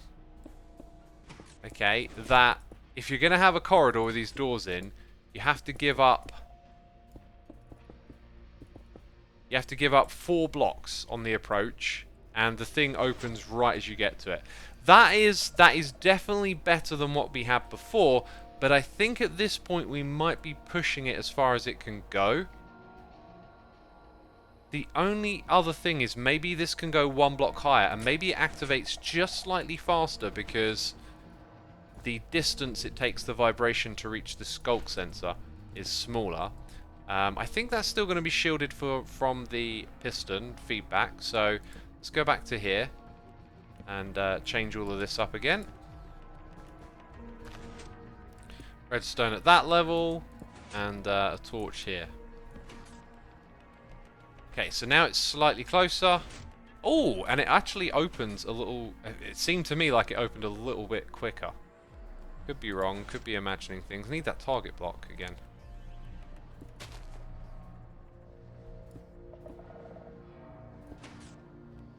Alright, let's try it again. That's much. That made a lot of difference, moving it by 1 block. Okay, now let's imagine you can't go that close. Yeah, that's okay. You might accidentally activate it on occasion. And, you know, that's an instant door as well. So, if you wanted something more fancy... your options would be limited because you really need it to just ping straight off. Now, the next thing... I'm loving this, by the way. I think this is getting, like, pretty much to the heart of what we were trying to do. Angle the tunnel, says Diamond D-Lag. Just Diamond Lag, actually.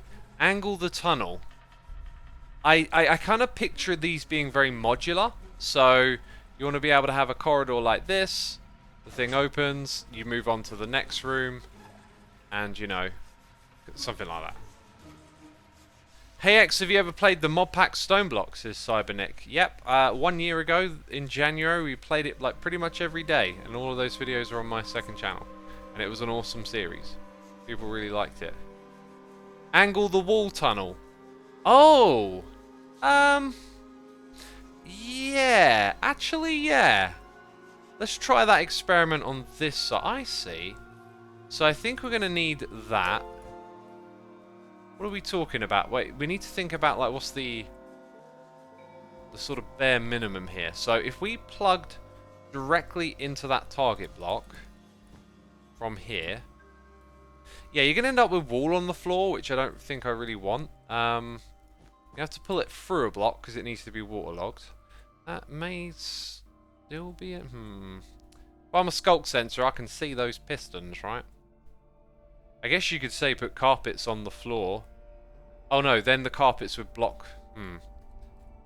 You could kind of have carpets at the entrance, but then I don't like the idea of it seeming obvious, you know. King Pluto 57, thank you so much for your Prime subscription. Appreciate it, appreciate it.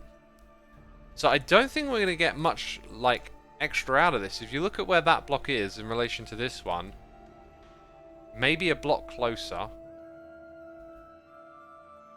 But then you would sacrifice... Yeah, I'm not seeing it. I think it's going to be tricky to put it here and not have the pistons set it off. Like if I put something up here, yeah, those pistons are going to set it off. So I get the idea. I think we've sort of hit the limit. Now the next thing to think about is that we want this to be activated from either side. So we don't have to rebuild the whole thing, but like we can put that there for a second.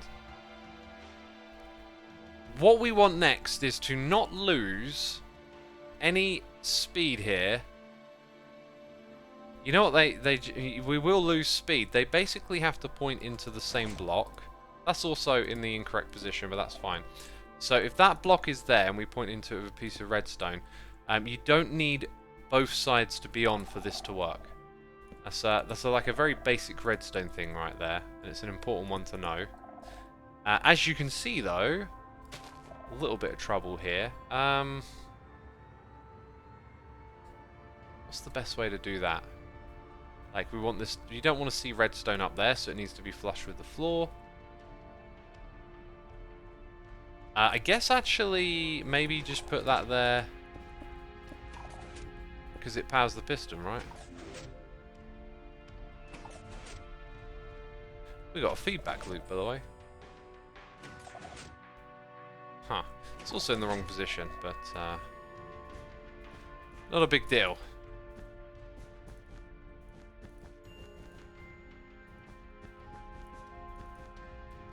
Yeah, so let's make it the same on both sides. There you go. Like, whoosh. Stays open, then closes. Good stuff. I think I will leave it at that today and kind of ruminate on that idea and think about how it feels and how it might play into the base. And I love the idea of perhaps extending this to some lights as well. I tell you what, scratch your noggin for me. Have a little think. Okay, I'm introducing you to the idea of creating a more organic redstone base. I want things to happen around the player more, be more animated. I've got another idea we could explore, but have a think just for a moment, because I'm going to nip to the loo, and then when I come back, I'll read your comments and see what you have to share with me, and maybe we'll create a little board with some ideas on for next time.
As I left, I saw a message from Talbar saying I don't see the point of the corridor. The problem is there's two corridors, right? So, one corridor is the base corridor. We've got something in this room, we've got something in that room, we're having a corridor between them. Why? It's just how we're going to build the base. You could imagine it like a grid. I thought it would be fun to walk through a bunch of corridors and rooms with like doors opening and closing. So that's the other one. The other corridor is the cushion. It's more like a cushion, right? Like, I don't want to be messing around in this area and setting that door off, which we just did as I was further away from it. Uh-oh.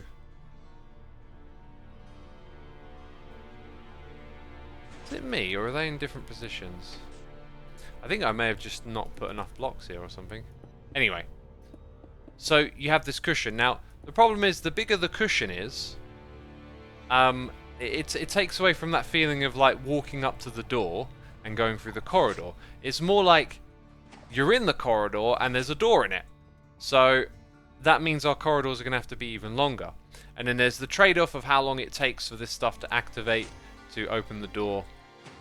You know, I'm trying to find what feels good for the player to go through. Sugarcane pumping, pumpkin, etc. that harvests when the player is walking by, says Cybot. That's a terrific idea.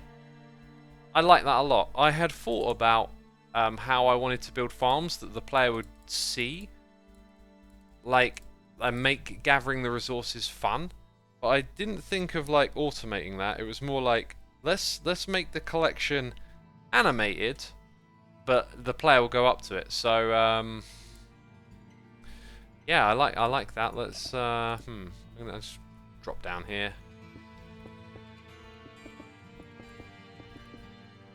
By the way, this thing's called URB, herb.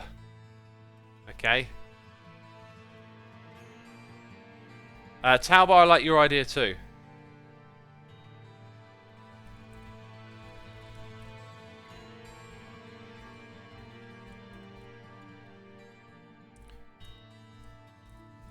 That's a terrific idea. I love that. That's going to go really well with one I've already thought of.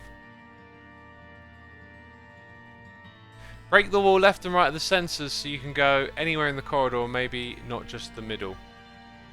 Don't think you've understood, Lucro. This is the room. The idea is that there's a room here, and then we go through, and then there's a long corridor, and then there's another one of those at the end. That's sort of it. Maybe instead of sugarcane, have it being netherwort. Well, it doesn't need to be sugarcane or anything, really. It's just a farm you see harvest when you approach it. So, dynamic lighting. A room is light level 1 or very moody. When you enter, some dynamic lights appear. Okay, so, this could be extra hard because you need to detect, oh look, the player is in the room, right? And then when do they leave the room? Because if you stand still, you'll stop activating these sensors. So like, dynamic lighting.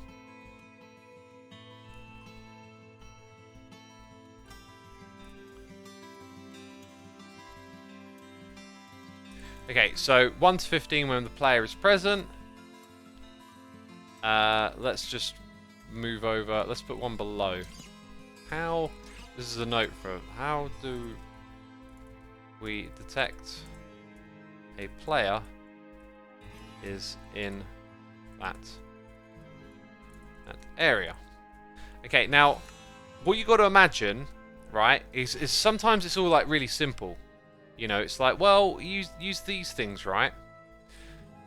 So if we can map like a surefire way in which we know the player has definitely gone from over here to there, and then create like a module that activates this room, brilliant. Like, that's absolutely what we want. And maybe the player dies in that room, or there's some ways it can be complicated, right? That could be done with ethos system, says Taubar.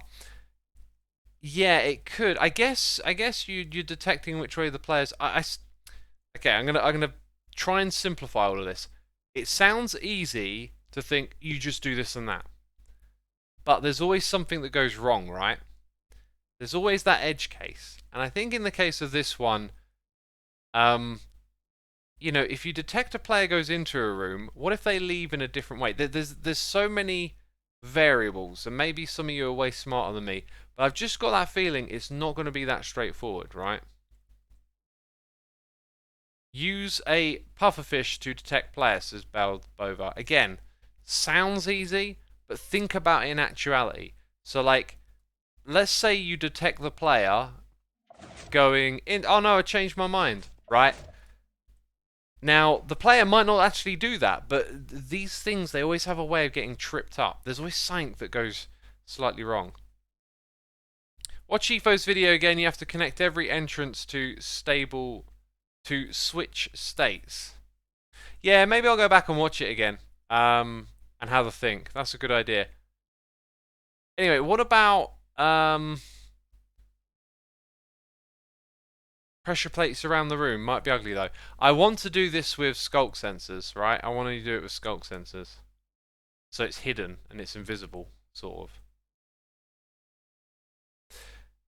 Yeah, Bearded Axe's Efo created a system that does that. If I remember, he didn't create the fully fledged thing. It was just the concept which we built. a moment ago. You know, like, can someone back me up here? Because maybe I've got it totally wrong, but I'm pretty sure that, like, these concepts are great, but when you try and use them in the game, there's always something about it that goes wrong. There's always something that, like, doesn't quite work 100%. Creepy eyes. Oh, yeah, yeah. Eyes that follow the player. Love that. Red Eyes did that once upon a time.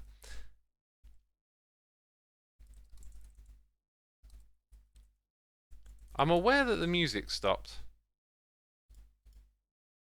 which doesn't make any sense. Huh. Something happened to my playlist. Some music disappeared from it. Weird. Because it was timed perfectly, but whatever. If there's multiple people, things could affect that as well, I imagine. There it is. Okay, we play on a multiplayer server. Again, there's one of the things that can trip it up, right? So, like, if we had a player detector block that was literally like, if you were in line of sight with this player, turn this redstone signal on, which is actually an idea that I thought of for a video that I might make if I get some more ideas like this. But like what things in the game are underutilized. So imagine if that just meant if you literally could see it, if there was a line of sight, it just created a redstone, no signal, signal, no signal, signal. That would be amazingly useful. Anyway, I think I'll go watch Evo's video again.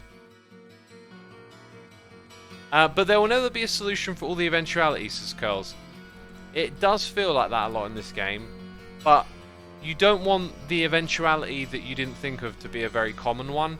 You want it to be like a right old edge case, right? Like, you're happy with, okay, if this thing happens and you happen to die in the room and then it means all of this is out of sync, fair enough. But like, you don't want it to happen on the basics. So that's why, like, thinking it through a lot is what I do. And then that often just means that I see all the flaws in whatever way it is we're trying to do it. Right, the edge of this thing is here, which means we could have set... What a beautiful song this is. Essentially, we'll just start building it. I think we'll start building it there. Yeah, 1 extra block's clearance, and then we'll just put a beacon base in on this spot. Billman68 is here for 72 months. Evil X, right there. King Pluto 57, thank you for your prime. Appreciate it, my friends, appreciate it.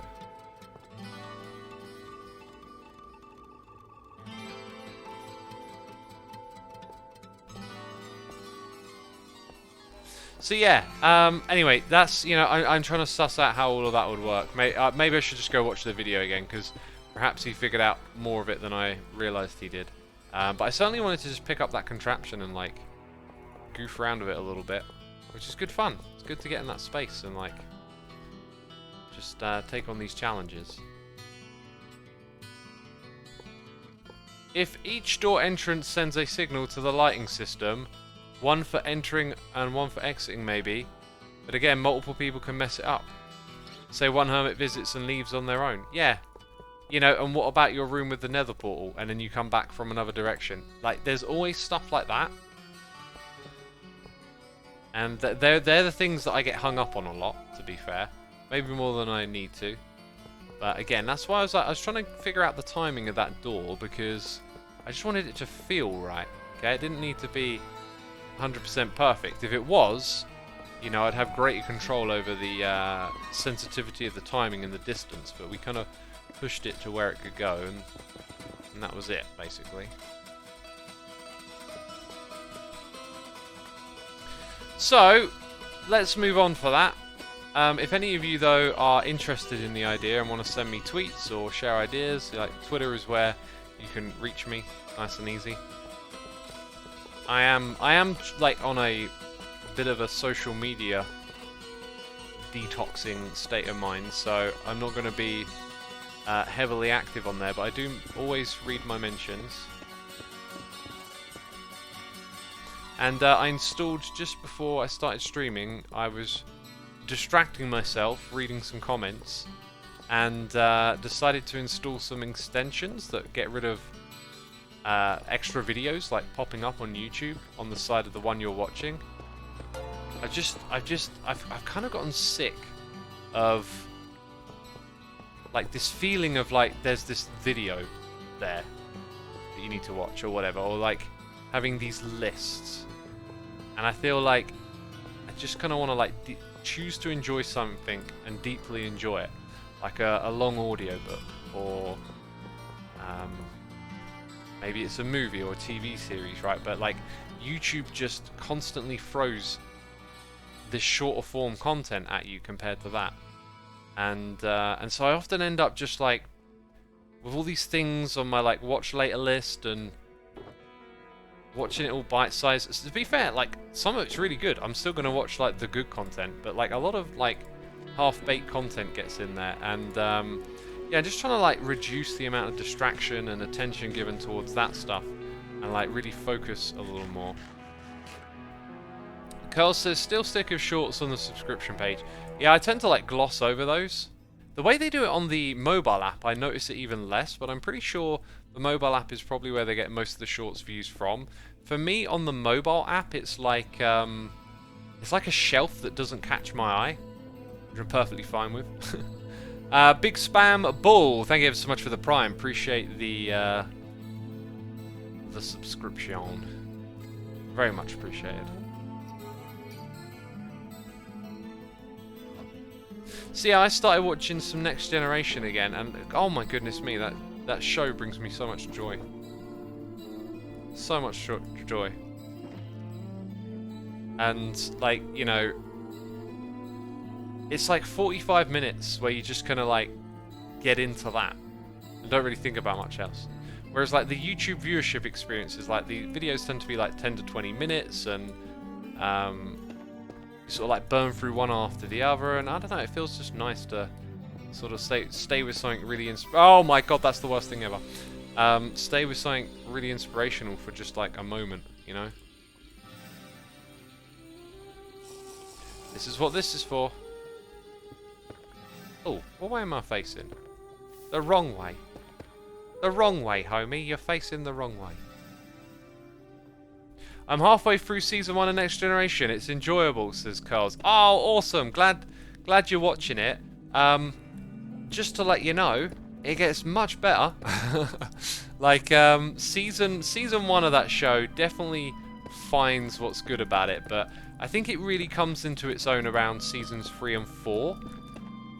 And, yeah, you get some cracking stuff towards the end as well. It's such a great show. I love the characters. I love the topics they explore. Oh, it's so good. And, you know, I'm picking out random episodes to watch, and I'm thinking I could happily just, like, chug through them one by one, skip some of the ones you know a bit pants, because it was before serialization, so every now and then you have a bit of a dud episode, right? Like, the writers were stretched. They would want 26 episodes for a season, right? Whereas now you can get a show where it's like 4 to 10 episodes, and you know they cut out all the filler and stuff. Yeah, so it has its, you know, it has its little duds here and there. That's fine. It happens, you know.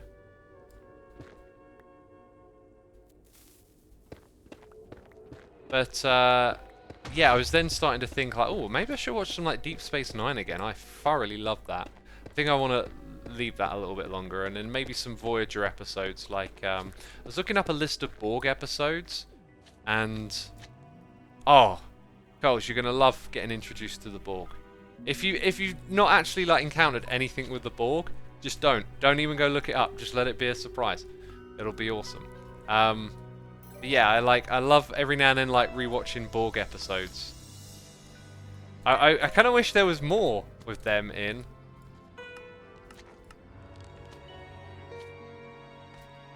I love Lower Decks as a long-time Star Trek fan, says Puppies and Pudding. I gave it a go and I didn't really get into the vibe of it, unfortunately. There were 1 or 2 episodes that were a bit slow, but I enjoy the universe they're in, pun intended. I was shocked when I saw how many episodes a season had and how long the episodes are, but now I'm working out during the episodes and it's almost become a routine already. They've got an atmosphere, like they just hold you over for that amount of time, right? Like it just feels good. And the pace is nice and easy.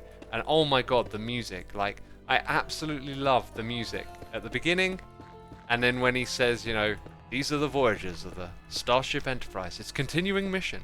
I absolutely love that. And then at the end, when it like cuts in with the big burst of music, all that energy in it, oh, so good. I mean, like, not only is it good, it's kind of like a comfort thing, a nostalgia thing.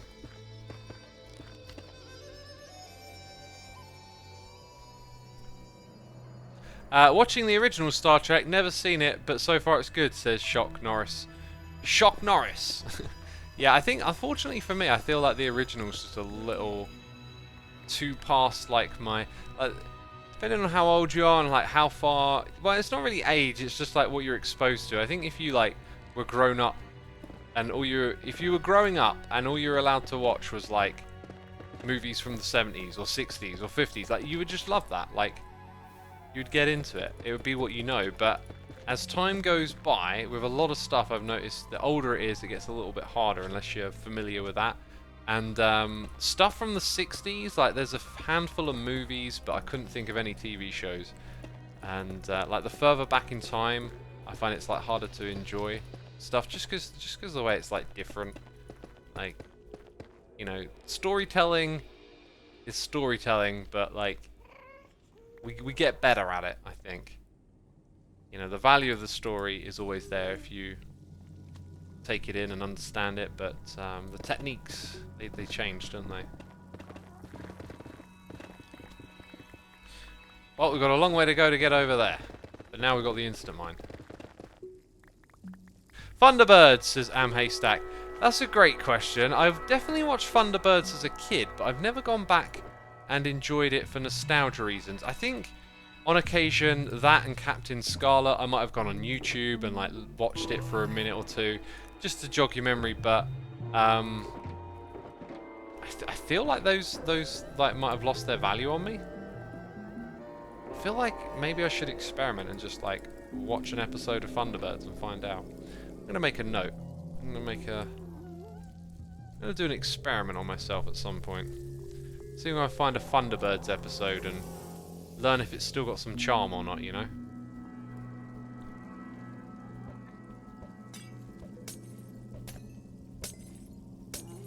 One good thing about making tunnels in Basalt Delta is having enough blast-resistant materials for the floor. Yeah, it is.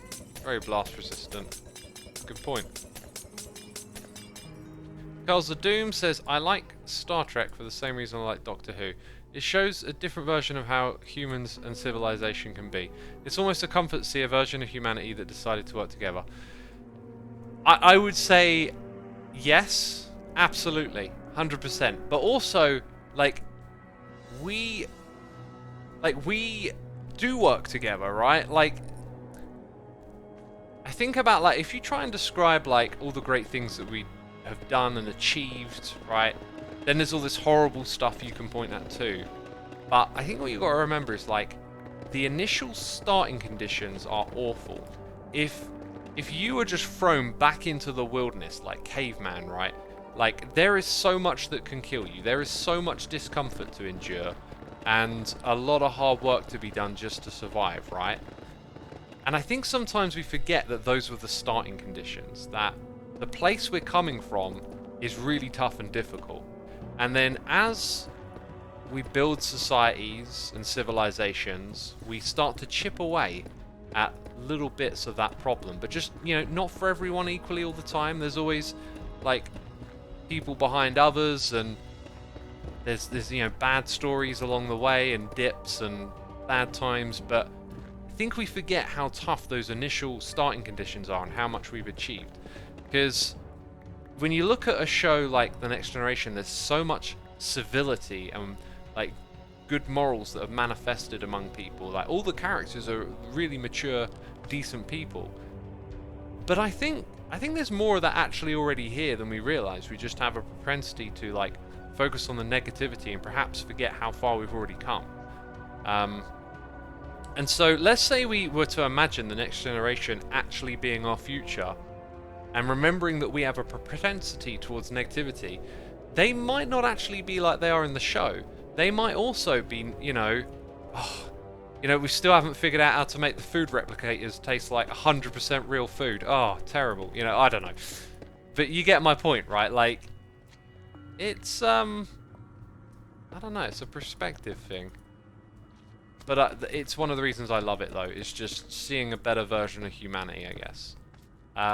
Coles, if you haven't watched The Expanse, and anyone else who likes the Next Generation and sciencey, future-y stuff, The Expanse is totally worth a watch if you want something that's probably way more realistic, let's say. Like, yeah, okay, space travel and stuff, but actually, the way they do it in that show, a lot of realism early on. And especially on a sort of classism society perspective of looking at. That's another one I got to rewatch at some point. Gosh, so many things to enjoy, right? Salsa Reno, thank you ever so much for resubscribing. 3 months right there. We also got Sky Shadow 5 for 16 months. Greatly appreciated. And my friends, I think we'll wrap it up right here. We're deep in a conversation, but I got some plans for the rest of the evening. So hit that follow button if you enjoyed it, and we'll probably pick this back up sometime soon. You know what I need to do? I need to pick up this mess that I have absolutely left behind here. This is just like not acceptable to leave all of this in the middle of a tunnel on a shared server, right, with other people.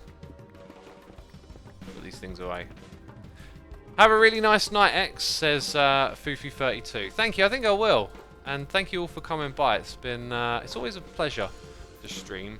I've said that over and over again, and sometimes I like get on a bit of a grind with the attitude at the stream. And even when it is a grind, it's good. But I think I'm also gonna try and take the same approach, get in the right headspace with the streaming, because it really does. It adds up so much nicer when you know you're good for it. And yeah, thank you for all your well wishes. Thank you for joining me. This will be uploaded to the second channel real soon. If you haven't checked out Soulside Eclipse on Spotify, that is my music. And I'm hoping to post some new things this year there. So great reason to follow Soulside Eclipse. Right now, we'll probably do a raid. I don't know who we're going to raid, but I'm checking it out right now. Is there someone I know? There is. Chosen Architect. Haven't raided Chosen Architect in a while. And so that's what I will do. There we go. Thank you to everyone who subscribed, resubscribed, donated and cheered. Thank you to all the mods, the patrons, the people gifting subs. You are all appreciated. And I will be seeing you again soon on another stream. Take care, everyone.